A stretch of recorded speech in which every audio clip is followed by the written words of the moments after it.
Mark Aspinall, MD. How are we this morning? I'm very well, thanks, Ben. How are you? I'm wonderful. Now, I did say this before. As I said, I started this 3 years ago, and if I'd had thought that I'd be talking to a twice nominated and won Olivier award-winning musical director 3 years later, I would not have believed it. So, yeah, this is a massive thing for me and a big old achievement. So, all I can say, sometimes good things take a year. At the end of the day, good things take a year sometimes, but it's absolutely worth it. No, I guess as we are both fans of musical theatre, what was the last theatre show you saw? Whether it be like a musical or a play, or what was the last thing you saw as an audience member? I'm not in like a working capacity here. I actually, on a whim, I picked up a ticket to The Great Gatsby Oh yeah, a couple of weeks ago. that's cool. Yeah, I just and sort of sat up in the gods and watched that. It's just it's amazing to see something. It's not like anything I work on myself. So it's just amazing to sort of see the other side of the industry really. And it's it's an absolutely glittering show. So so beautiful to look at, beautiful to listen to. It was really enjoyable. So for people who don't know about you or what you do, I guess, is your main job a musical director? Is that the main job, or does it fluctuate depending on what job you do? I assume it does, considering you've done quite a lot of stuff where you've swapped between like band member, then like associate musical director, that I probably, even after speaking to you, I probably won't understand what it means. What is your main job role?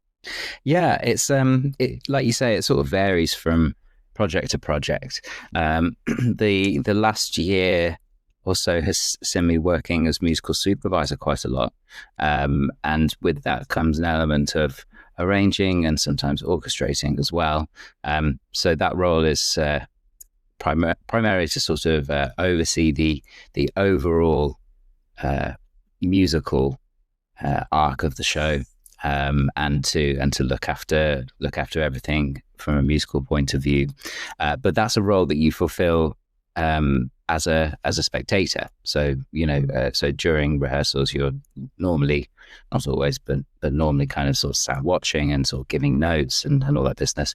And then when it comes to the shows themselves, you're doing the same thing. You're in the auditorium, watching, seeing if the music is fulfilling the role The that it's criteria. supposed to. Exactly. Yeah, Sure. yeah. So there's that role, and then on other projects, I'll be the musical director, which is a more kind of hands-on role, sort of the person driving the bus, if you like, who's actually there on the stage or under the stage, playing the music, performing the music, and that person normally has responsibility for things like making sure all the vocal material is sort of kept in order on a day-to-day basis, making sure the orchestra are all playing together and the orchestra are all happy, and additionally sort of doing cast warm-ups and all that sort of business. So that's a more sort of day-to-day role. And then finally, on other shows, I've also been the associate, who is kind of the right hand man or woman to the musical director, who will probably conduct the show a couple of times a week, and the rest of the time they'll be there in a more supportive role. To sort of perhaps they'll play in the orchestra or whatever. So I've been to see both shows that you've done, especially in the past year. So does that mean like you are required to be there during the actual show itself? Because I know that from seeing Fiddler, I think Dan was the conductor. Yes, Dan Chirag, yes. Then for Benjamin, there's Matt. Matt Burns, yes. Yeah. So are you still required while the actual show is happening? Or is it a case of that you are required like before, after, if something needs to be changed? Like, are you always there? So I'll normally drop in on a kind of fortnightly basis just to do a show watch. Sort of give any thoughts that I have. Like it's very hard when you're on stage to sort of feel, and when you're doing it night on night, if you're doing it 8 times a week, it's very hard to feel how things very subtly shift from one night to the next. And so it's useful to have an outside eye that comes in irregularly to sort of go, this has probably gone a little faster since last time I did it, or things like that. So down a beat per minute, please. Down a beat per minute, please. Yeah. But then I'll also be called upon to come and work with, for example, if there's a new cast member joining, I'll get to go in and meet them and sort of work through the material with them, work out what their take on the material is, make sure they're. I'm just a big believer that when you have an actor or an actress joining an existing show, especially if they're moving into a role that already exists, I think it's very important that you take the qualities that particular actor or actress has and work it into the role, rather than having them just do a sort of carbon copy version of whatever the last person did, So I like to be there for that process and making sure that we're honouring the individuality of the incoming performer. Sure. So it would be rude for me not to mention the fact that you've had quite a busy year with 2 shows. One with being Fiddler on the Roof at Regent's Park and Benjamin Button. Now, I should say congratulations on both of those, because at this year's Olivier's, they both won 3 Olivier Awards, with you being nominated twice in the same category, which, as far as I'm aware, happened once this year with someone as an actor, and the only other time it has happened, who do you think was the person who was nominated for twice in the same category? I don't know. Patti LuPone. Oh, that's cool. That's cool. Yeah, and so the fact that you've done it from like a offstage point of view, I think you should get that on a frame, sort of thing. Yeah, definitely. If I ever meet Patti, I'll do a little fist bump to that. Yeah, okay.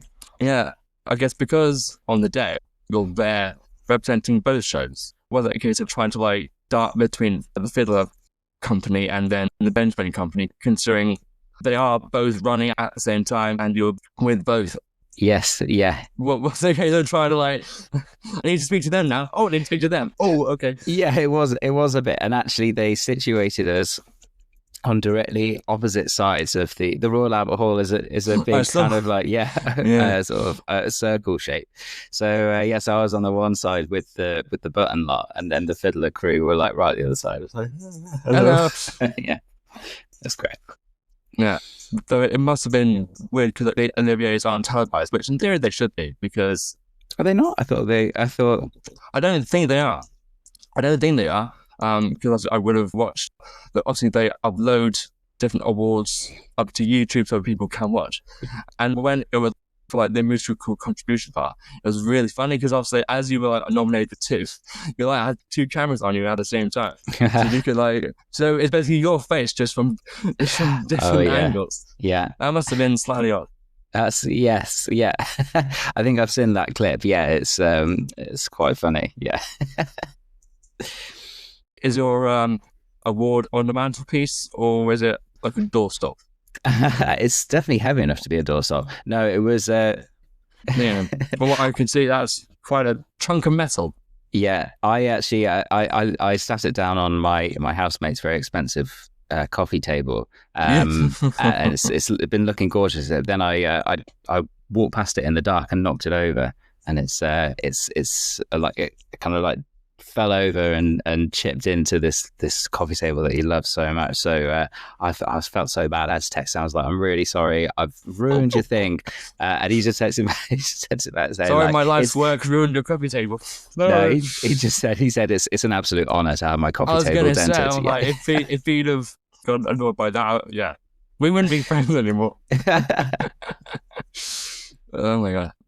So it's one of those things, because when you listen to podcasts interviewing people who are normally on the stage, are normally the people that get interviewed and stuff like that. Now, with your job, how the heck do you like train or learn to become a musical director? Like how, like when did you figure out this is what I was going to be, and how did it all happen? Yeah. Well, to be honest, it's actually something I've been doing my whole life without really realizing what it is.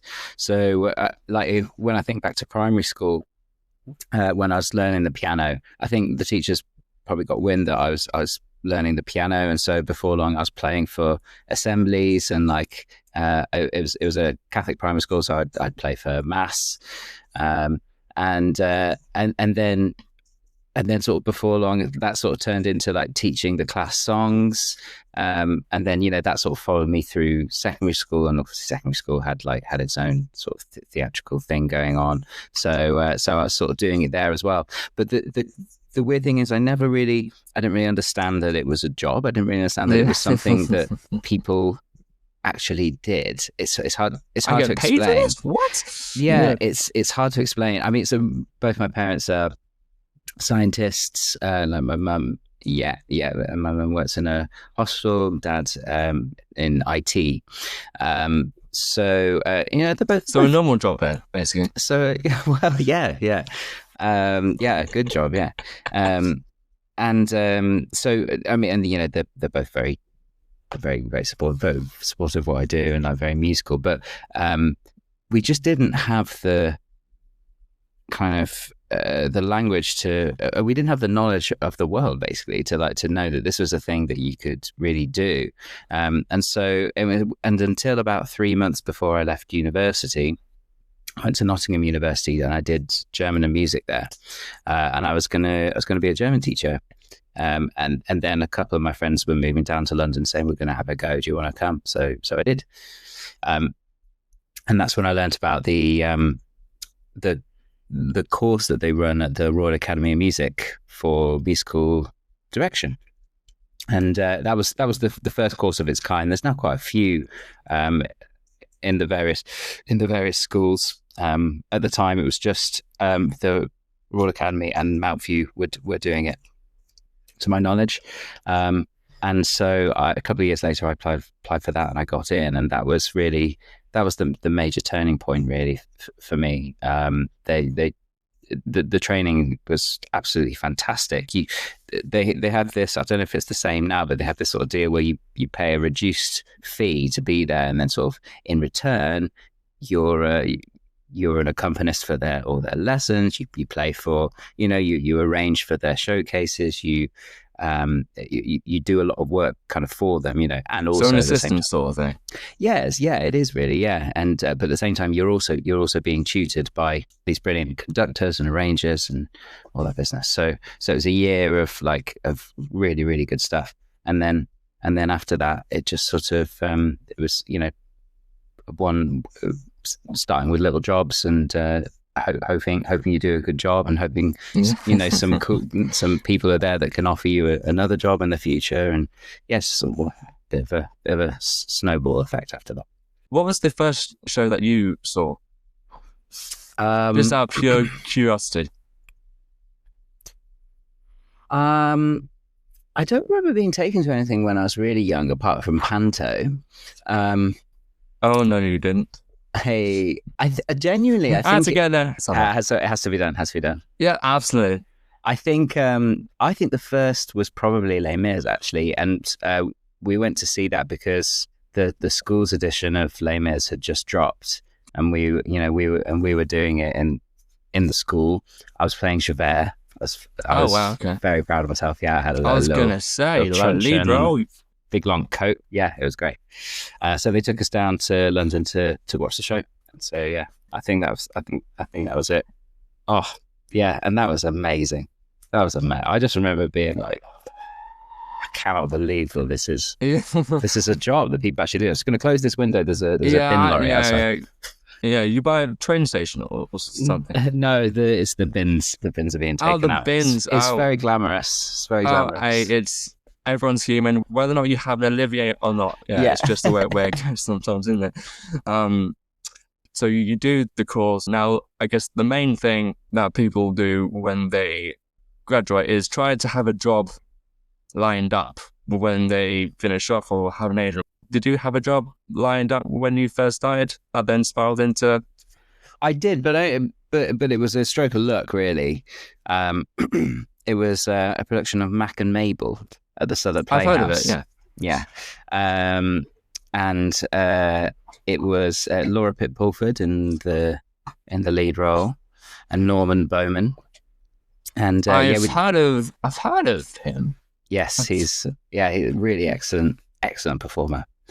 And we did it the old Southwark Playhouse, which was under the arches, right near London Bridge Station, and it was like it was really damp. It was everything just kind of smelt of that kind of like damp, like mold, like thing. We were all really ill.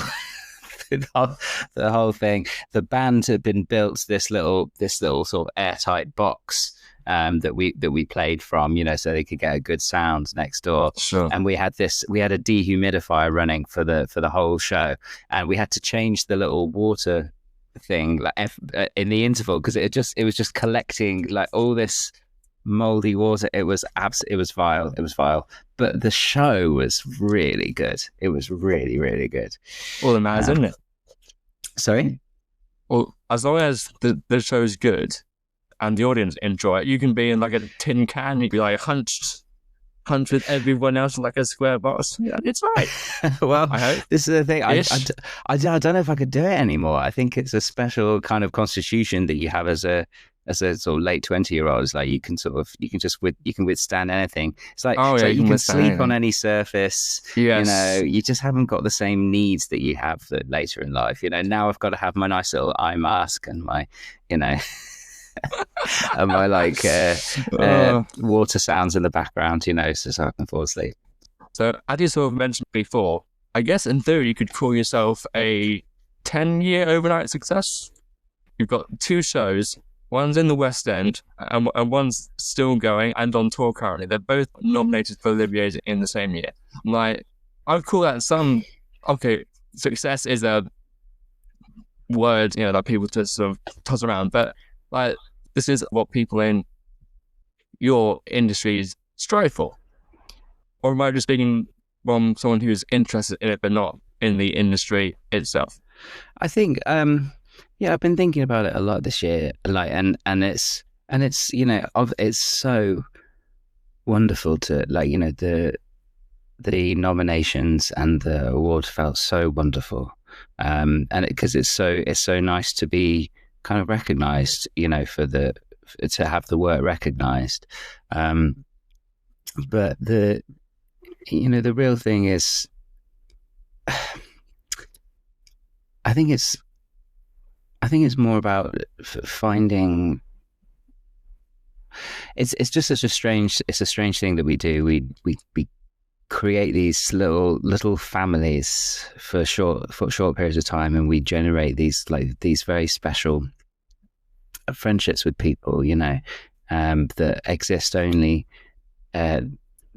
Typically they tend to they exist very intensely in this kind of this enclosed environment, and then the show disappears, and then so you do sometimes they come back. With Benjamin, right? That was like back in 2019 that the show first did it. I guess I'm trying to say, like sometimes the shows re-emerge, like you say, but really, the important thing really feels like, and it's kind of corny, but it's like the people that you meet along the way, and I mean the Benjamin Button lot are a wonderful example. They've all become really great friends. I really I hope that we stay close, like once it finishes. So, in terms of success, I think, I don't know, I don't mean to sort of throw the spotlight. I know this is a podcast about work, but that's to me seems the most important bit. Hello, everyone. If you've made it this far into the episode, thank you so much. As you're watching on YouTube, It would mean the world if you could leave a like, comment, subscribe, and hit the notification bell. Also, follow the podcast on socials at Reaching the Crescendo Pod using the links in the description below. Now, back to the episode. Speaking of Benjamin Button, how did you get involved with that? Was that a call from Jethro or Darren or? Yeah, I already knew Darren. I had worked with him a few years prior. So you're probably aware that Stiles and Drew, George Stiles and Anthony Drew, they Never heard of them. So they run a every other year they run this mentorship award where so if you have a show that you have written that you've got completed or near completion, you can submit it, and of the entries, one show is picked, and that show is then awarded a number of workshops where it's developed over the course of about a year, and it culminates in a big showcase, and it's an amazing initiative.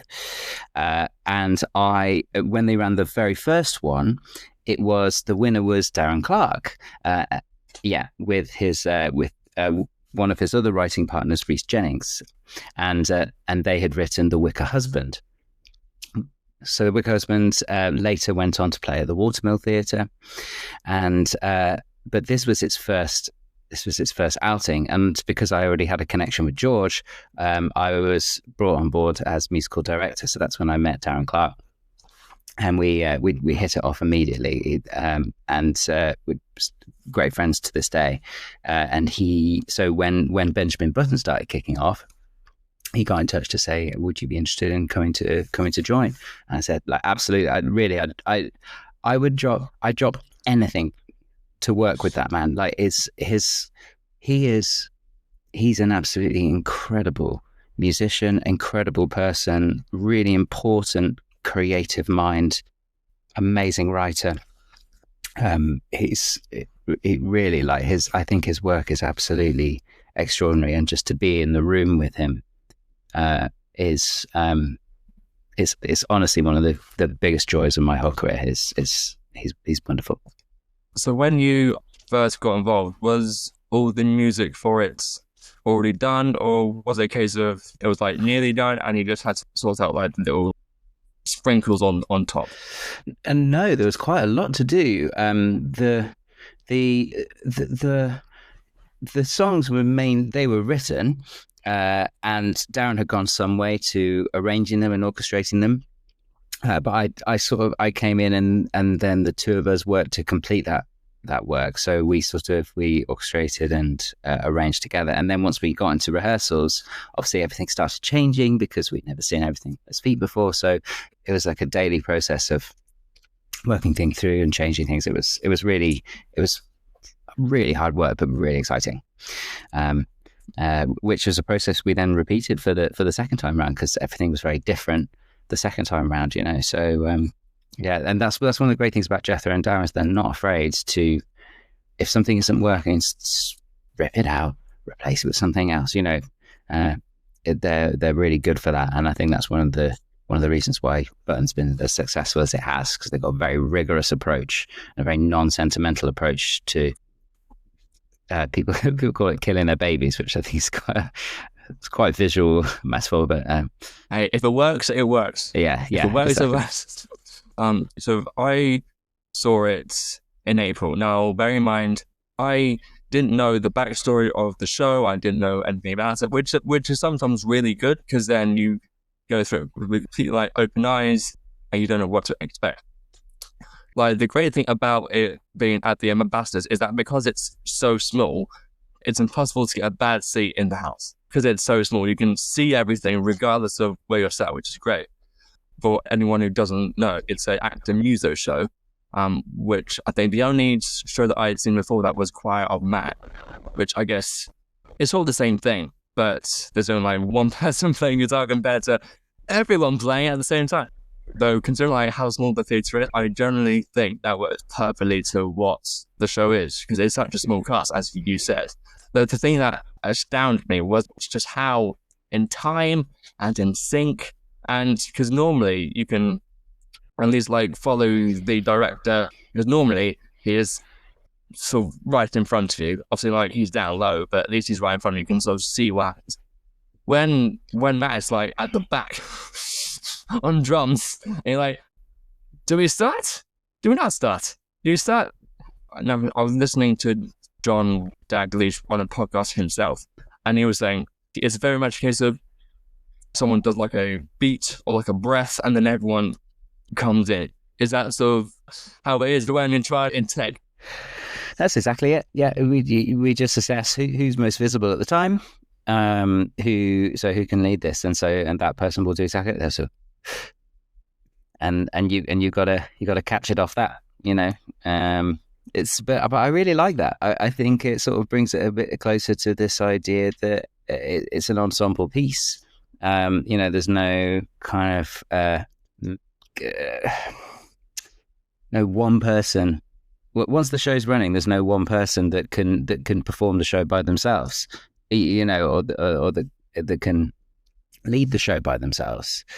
It really is a case of like everyone does everything, you know. Whoever, like, you know, does that breath moment might later be picking up a box and moving it somewhere else, or might be playing the whistle, or might be acting a particular role, you know. I mean, I think that's one of the most wonderful opportunities afforded to you in the theatre, is that you can do that on stage. You know, we have that language. It can be playful in that way.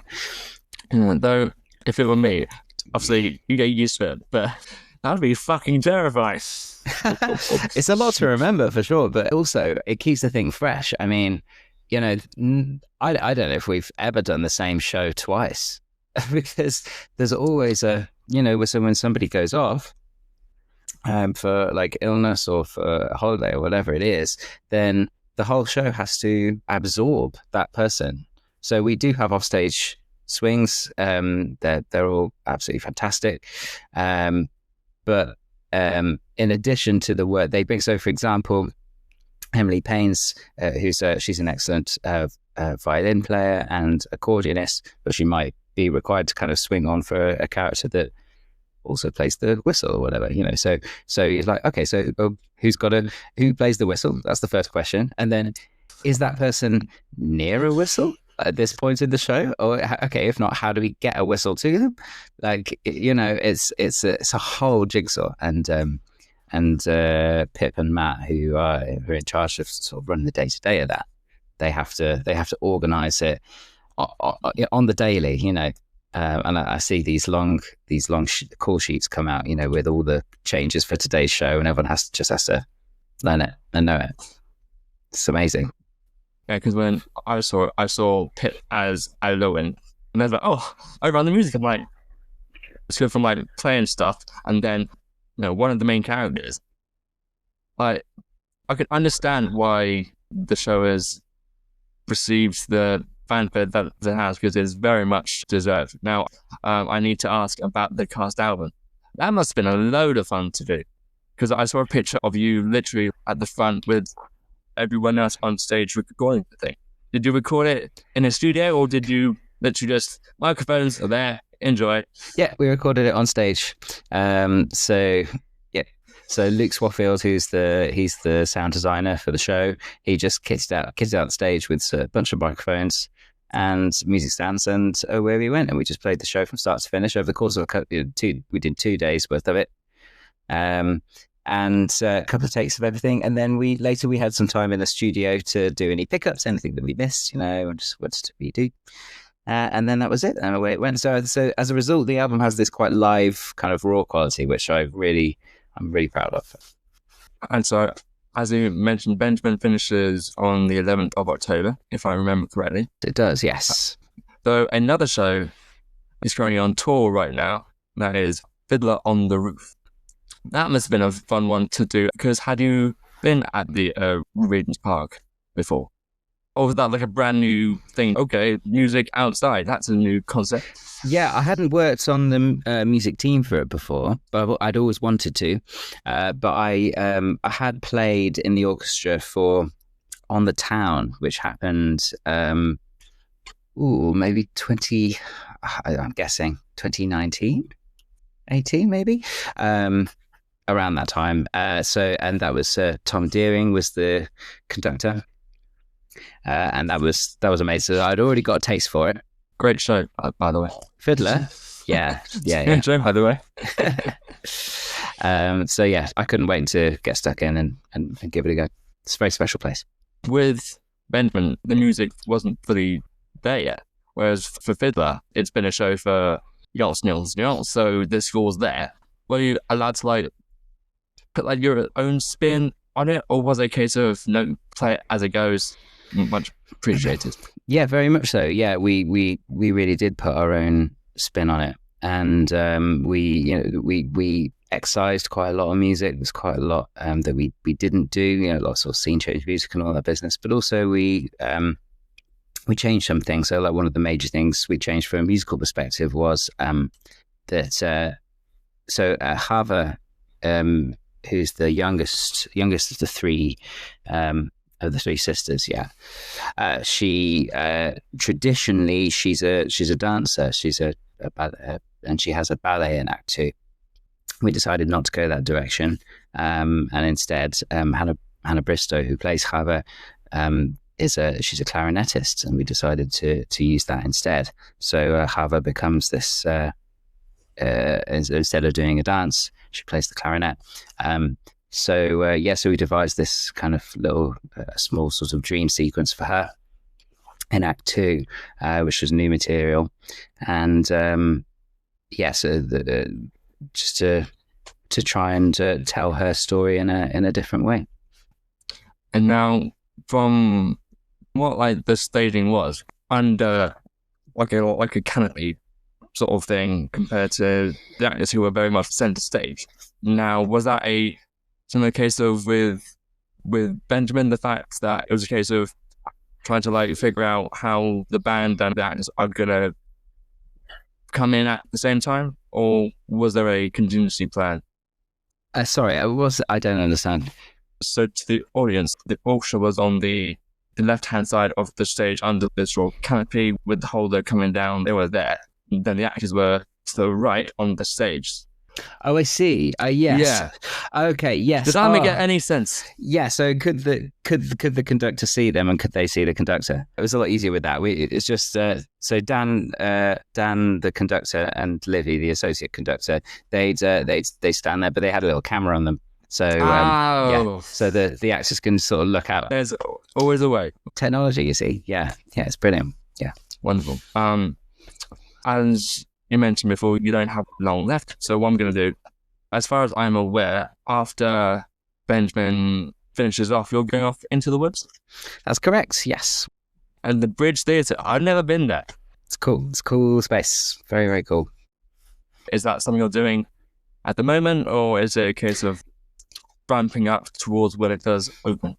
Exactly, yeah. So yeah, all the prep is in action now. The casting's nearly complete. And we're getting to rehearsals in October. So just get myself ready for that. Lots of practice to do. I know the show quite well. Luckily, I've done it a few times before. But it's I always find you have to sort of get it back under your fingers and remember it all. So that's my work over the next 8 or 9 weeks. Because that's with Tom and Jordan, right? From Fiddler, right? That's correct. So the same creative team. Okay. It's like you, Tom, and John are like creating this like triple team of musical musketeers on different shows. Yeah, that's a nice way to look at it. Yeah. They're both incredible creatives. Jordan's a really wonderful director. He works so well in the room. He always has a very, very, very clear kind of sort of strong vision, but there's still like lots of space in the room to allow the thing to come together naturally. It's a perfect balance, and Tom's work speaks for itself. You go and see any of his things, and it's beautiful. So they're both very, very clever individuals. Yeah, and especially with how the Bridge Theatre is, with like the stages that come out of the ground and go back in and then change around. I guess for Into the Woods, that's going to be like, oh, what can we do with this? Yeah, we'll see. We'll see what Tom has in store. I'm not sure yet. Well, we shall learn. So I do need to ask, because everyone in the industry probably does have hopefully it has an answer to this, or might not. So is there a dream show that you'd like to work in some capacity as a musical person, or in the band, or that sort of thing? That's a good question. I have a strange answer. I don't think it's that strange. But my absolute favorite show musically is Children of Eden, by Stephen Schwartz. Isn't that's the guy who does all like Disney stuff? Am I completely wrong with that? No. He's done some Disney stuff, but yeah, he's at Wicked, and he's that's the one. Godspell, and yeah. Yes. So Children of Eden is just an amazing score. The music is so good. So I would love the opportunity to do that one day. But no, generally I like being surprised, and I just like doing things that are unusual, a little bit different. Normally, like a big taste for anything that's very theatrical. So we'll see what's next. So I mentioned the word Broadway in the near future. That would be nice. We'll see. Yeah. But I mean, we'll see. Now, obviously, the musical theatre industry is very difficult. No one can say it isn't, quite frankly. I've got friends in the industry who want to do this, that, and the other, but because there are so many people that are so good, it's easier said than done. As someone who's been in the industry for so long, is it still possible to make a career out of the industry with writing and playing music for musical theatre? Definitely. If you want to go down the writing route, you just need to look at how Darren Clark is doing it. Like, he's super busy, writing. He's like a constant fountain of material, and he's always finding himself on various gigs around the country. And performing is not going to go away. I think even as we move into the age of AI, performing is going to stick around for a lot longer than some of the other jobs. So I think it's a good direction to go in right now. With how musical theatre is, it's going to be very difficult for AI to replace musical theatre. I'm sure it's not impossible in one way or another, but I think it is one of the industries that it's almost impossible to replace, like the human connection thing. Yeah, my prediction is that AI will start creating work, and that work will be programmed. But I think there'll probably be a sort of division. So I think some of that work will be programmed, and some human written and human performed work will also be counter programmed. And I think we'll probably find ourselves as a society sort of some people will be more interested in the work written by AI. They'll think it's the future, and they'll have a real kind of connection to it. And then other people will prefer the stuff written by humans, and I think it'll just become a question of taste rather than quality. So do you have any advice on people that want to get into the musical theatre industry, whether or not it be on stage or off stage, given your experience? I would say train, practice and study. Absorb as much as you can, listen to as much as you can, see as many shows as you can, and talk about those shows afterwards with your friends, and analyze them, work out what worked, what didn't. Well, Evita, to bring it full circle, yeah. Very much so, yeah. And then just get out there and get meet people for coffee. That's my advice. Okay. And being completely selfish, for my thumbnail, can I please see the award?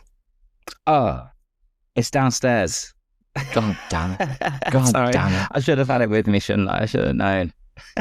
All I ask, just send me a picture of you holding it for the thumbnail. Okay. And that would be awesome. All right. That would be greatly appreciated, okay? Sounds good. All right. So I'll bring it full circle to what I mentioned before. Thank you so much for doing this. I know that you are a very busy man with everything that you've got on, though considering everything you've done, is muchly deserved. And so I will make the effort of coming to see Into the Woods in December when it opens, which I don't know from the top of my head, but it's in December sometime. It's in December sometime. Yeah, I can't remember when either. Okay. Because I've never been to the bridge. I guess I will end with August. Mark Aspinall, MD. It's been an absolute pleasure. Thank you so much. Thank you very much, Ben.